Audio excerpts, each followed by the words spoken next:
So, you purchase your brand new AK rifle and you're looking at it and you are not sure what to do with it because it is completely different machine than your AR-15. Come with me, we'll learn something new today about it. So you purchase your brand new AK rifle and you noticed after opening the box at FFL that it looks differently than your AR-15.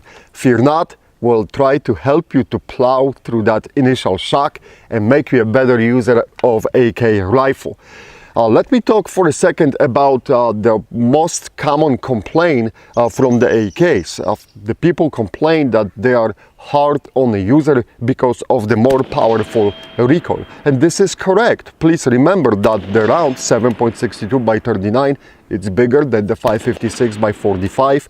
And literally the impulse shockwave goes that way and the bolt carrier and bolt are traveling on the rails. And the only thing between you and that impulse is recoil spring.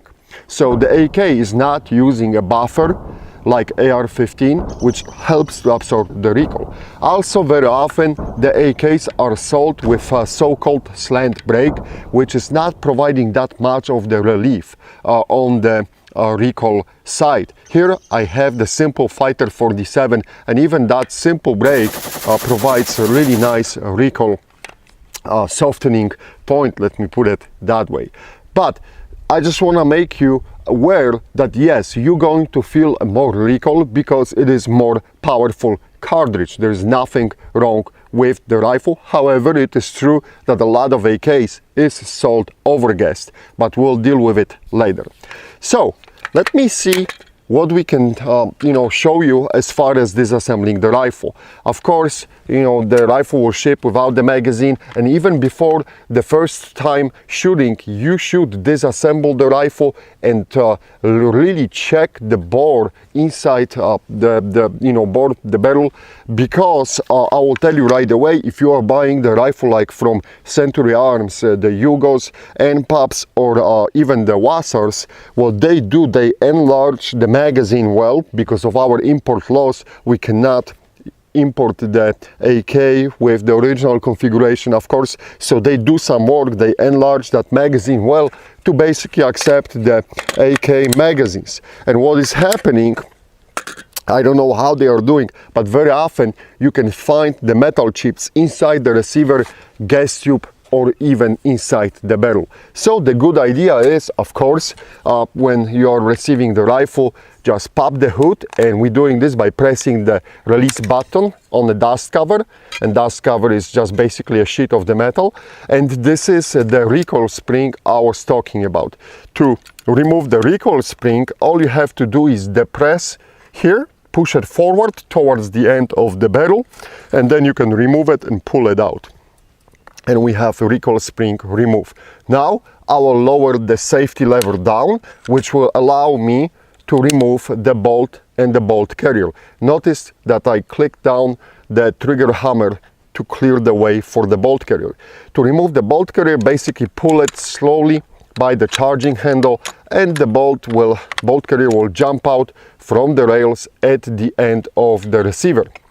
Now notice I have the bolt carrier and the bolt in my hands. To remove the bolt from the bolt carrier, simply push it backwards, rotate, and boom, we have the bolt separated from the bolt carrier. For now, I will put them aside, both parts. I talk a little bit about the safety lever. Some people are complaining that on their new AKs, that safety lever is very stiff and it's hard to manipulate simply with the fingers. The easiest trick to fix that problem is basically move the safety lever to the 90 degrees like this, and then to release the tension by pushing with your thumbs safety lever away. If your safety is too floppy, and by too floppy I mean it starts moving from the recoil, you will do the reverse thing. You will pull the safety lever, you will grab it like this, and you will pull the safety lever towards your body. If you need more information about the safety levers and the efficient ways of using the safety, check our video dedicated to the safety levers. Link will be in the video description. But at this point, when you have the bolt carrier and the bolt removed, inspect the receiver for any pieces of the metal, as I said, or any obstructions for any kind of rifle. Now, check the chamber as well. That's a good practice with any new rifles. Now, to remove the gas tube, guys, to remove the gas tube is extremely easy on the older rifles, because usually that lever is very worked out and it's easy to pull that lever up and remove the gas tube. If that lever will give you some trouble and it's very hard because it's new, don't use pliers. I see some people are taking pliers and very often they crank them too much and they break those levers. What I do often is I use the slot on the bolt carrier, which perfectly matches that lever for the gas tube. And now I'm using this as a leverage, and look, I rotate it and the lever is free and the gas tube should come out. On some of the rifles, because it's a new equipment and that gas block was pushed really tight, that could be a little bit difficult, but trust me, wiggle it, pull it out, and that gas tube should come out.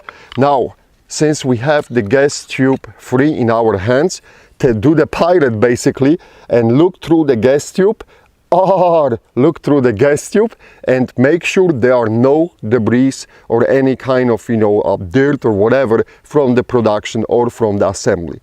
If you find any pieces inside the gas tube, you can use the 12 gauge brush from the 12 gauge shotgun and basically brush it out. Don't worry about spotless clean. This will always get dirty because of the gases traveling that way. So, but make sure before shooting that this is really clean. Also, now we have the exposed gas block. Make sure there is nothing inside the gas block. Do not oil the gas block. Some people are putting the oil. That's a very bad idea. This always should be dry. So dry it out, clean it, use the compressed air to blow any dirt and make sure there is nothing inside. Now we will do the weird thing. We'll basically look through the barrel from the receiving end. So make sure, don't be stupid, that there is no cartridge inside the chamber. Otherwise, you will be facing a natural selection. So now I have a nice look into the bore of the rifle and I'm seeing there is nothing in the barrel. If you have any dirt, garbage inside the barrel, basically run the brush through it. The 308 works very well. You can use the bore snake as well, pull it out and basically be done with it and clean the barrel. You should never shoot with any pieces of the dirt or like I said, those metal chips in the barrel, because you can permanently damage the bore, or it can, you may face some other catastrophic events connected to it. All right, let's continue to talk about what else you can do. As you can see, this is a cleaning rod. How you can pull out the cleaning rod. Basically pull it away from the rifle and start pushing up away from the rifle, and the cleaning rod will walk away. As you can see in the lower handguard, we do have a hole. That hole let us align the cleaning rod when in the retainer when we are pushing the cleaning rod back together. And as you can see, because of the length of the cleaning rod, some of the piece of the cleaning rod goes inside the receiver underneath of the rear trunnion. So now when we have the cleaning rod removed, it's easy sometimes to push that lever out for the retainer, and this will free up the retainer, which you should push it away from the center of the rifle, and then you can free up the lower handguard. Right now my retainer is that lever is still very stiff. So what I'm going to do is you can use either the you can actually use the gas tube. You can use that edge of the gas tube and try to wiggle it, and that one is not going to work because it went too low.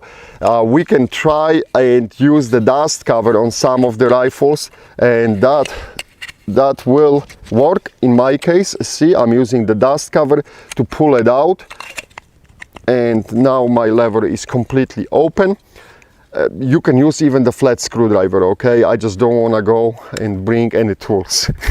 So the retainer is out, and you can basically wiggle it out the lower handguard, and it's there. Either you have wooden ones or you have the polymer ones, no big deal. And as you can see, this is totally exposed rifle, and everything from the basic components is removed. The only thing what we would like to deal with it right now will be our muzzle device.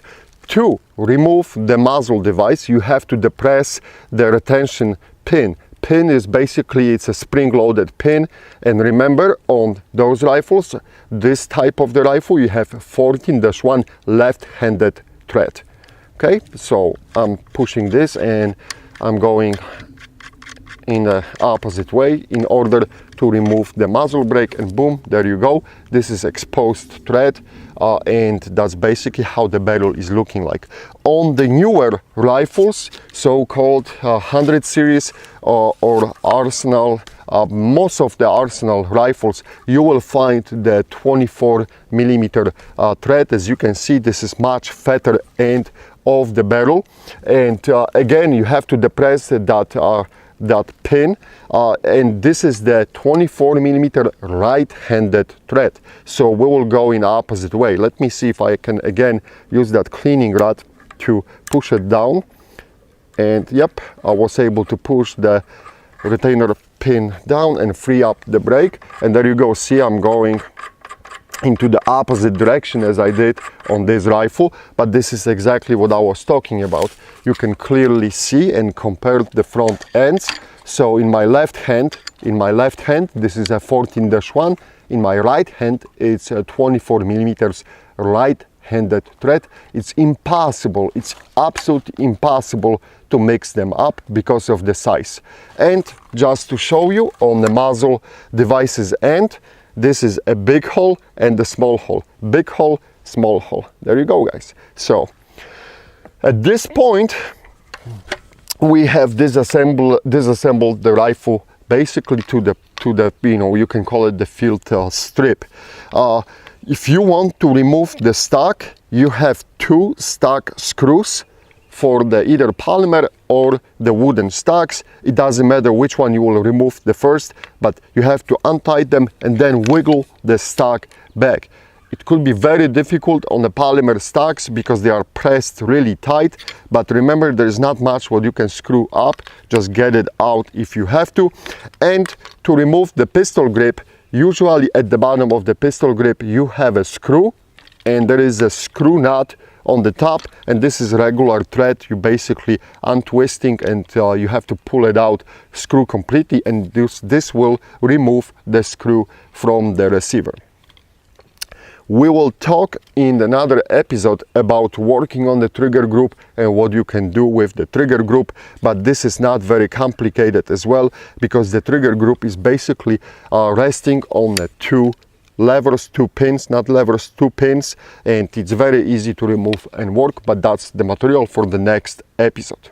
All right, now I will put everything back together and we'll talk about the few things as far as zeroing your rifle and working with the iron sights.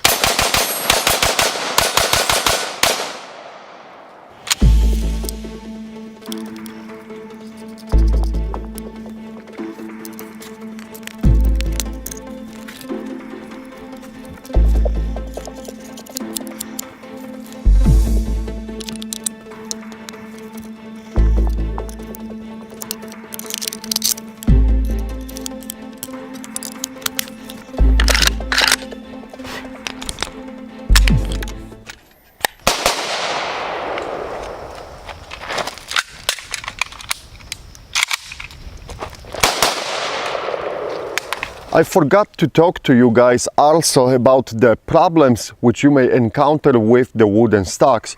Over the time, those screws, they have a nasty habit of kind of, working out their way inside the holes, and what is happening, they start untwisting or, even coming out. The easiest way to fix this problem is basically take a piece of wood or something, use the knife, slice it to small chips and put it vertically inside the hole and then tighten it the screws. Basically wood works with wood and the screw will have more resistance to hold up to that screw. Another trick could be you can add some sort of the thick glue on the screw to create more friction and twist in screw to the hole. Let me go back inside for the second tube. Very often people are complaining on the new AK rifles that they are experiencing a wiggling of the piston head on the bolt carrier group, and as you can see that one is wiggling as well, but this is absolutely normal, guys. This is the rivet. Sometimes you can find them that they are twisted in and then protected with the rivet or the pin, but most of the AKs will have the piston head like this, and that's absolutely normal. That wobbling is normal, so there is nothing to worry about. Also, some guys are complaining, and this is a kind of chromed finish, so you cannot really see it, but like on the Arsenal rifles, for example, Wasser rifles, when you have this bolt carrier in black, you can see that the finish is being stripped up here in this area, and people are having a heart attack about it. Again, that's absolutely normal. If just the finish is gone, I wouldn't worry about it at all. As far as removing and working on a bolt, that's probably going to be a different episode, but I will tell you right away that for working on a bolt, the best way is just to have a regular AK cleaning kit, because inside the cleaning kit you have tools needed to quickly and safely disassemble the bolt. But it's very simple procedure. You're basically pushing the two pins out.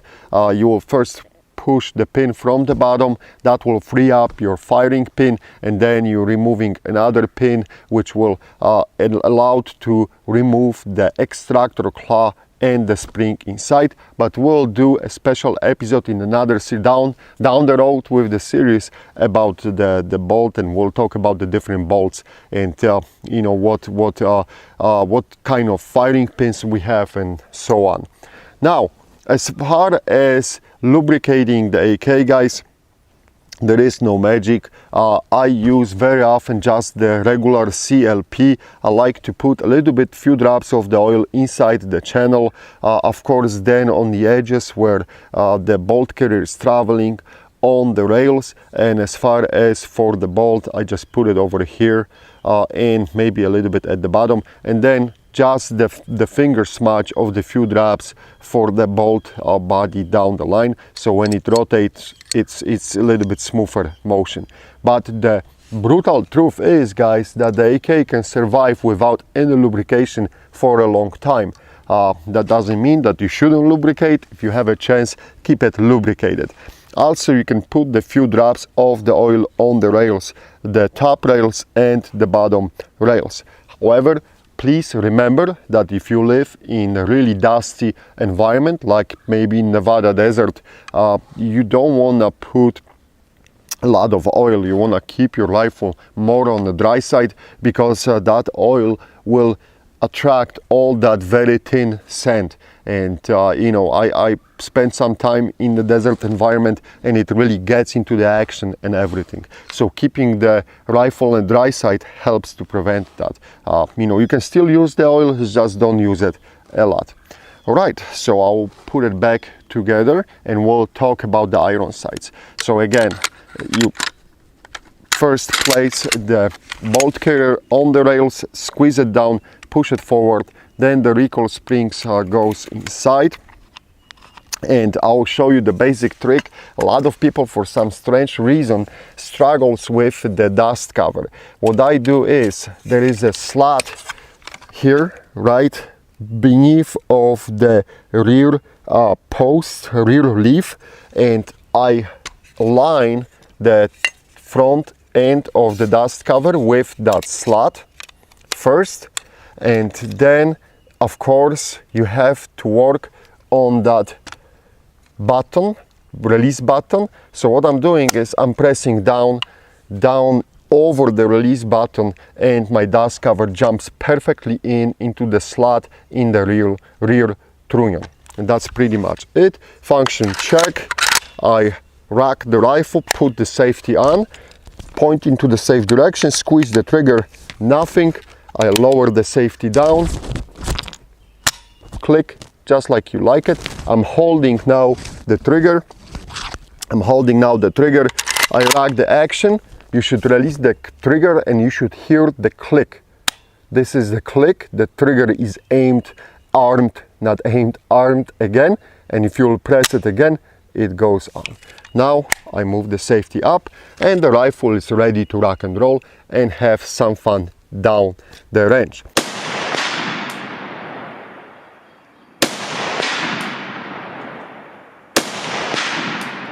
Let's talk about adjusting the iron sights right now. For some strange reason, those iron sights on AK rifle cause a lot of headaches for the users inside the United States. But fear not, there is nothing really complicated to it. These sights are in metric system. So all the distances marked on the rear leaf, which you have 100, 200, 300 and so on, are in meters. So if I'll move the slider, and I'm doing this by squeezing both ends and moving the slider to 100, I am at the 100 meters, 200 meters, 300 meters and so on. On some of the rifles, that rear leaf marks will go all the way to 10, which will correspond to the 1000 meters. On some of the rifles, there will only be to 8, which will equal to 800 meters. Now, when zeroing your rifle, and we'll talk about making all the adjustments from the shooter position, like when I'm looking down the barrel from this position. So I usually do the zero when my iron sights are set to P, S, or some other beginning marks, which is basically so-called battle zero.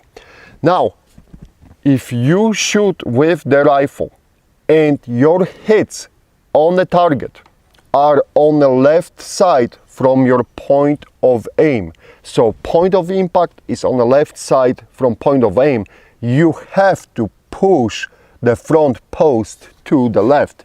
And I use very often this Magnematic tool. This is the best tool on the market for adjusting the sights, and it's nothing really complicated to it. All you're doing is you put that clamp over the front post, and then by adjusting the tension with the lever, you basically are pushing drum from the front post to the desired direction. So as I said, if your point of impact is on the left side from your point of aim, the front post has to go to the left side. If it's on the right side, you guessed correctly, it should go to the right side. Nothing mind-blowing, right? If you need more information about zeroing and how to zero the rifle and different ways of zeroing the rifle, I highly recommend you to pick up the AK Bootcamp book, where you have different types of the zero for the different ammunition and things like this. But to keep it simple, if you want to have some basic zero it from 25 yards, and you should have a fairly good zero, more or less on the human size target up to 300 yards without adjusting the slider.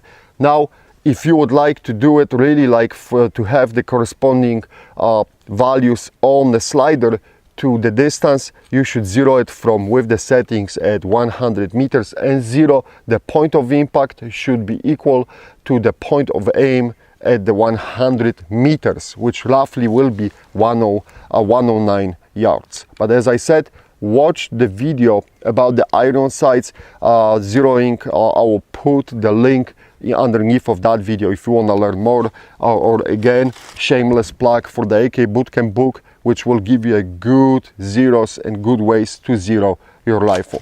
But as far as adjusting the iron sights on the AK rifle, that's pretty much it. This is how we do it, nothing complicated to it, and to remember to have a good tool for it. Now, what are the most common problems with adjusting the iron sights? This drum could be stuck, you know, really badly in that front post. So if you don't have a good tool, one of the methods could be that you can put the empty casing, and I don't have a, do I have an empty casing somewhere here?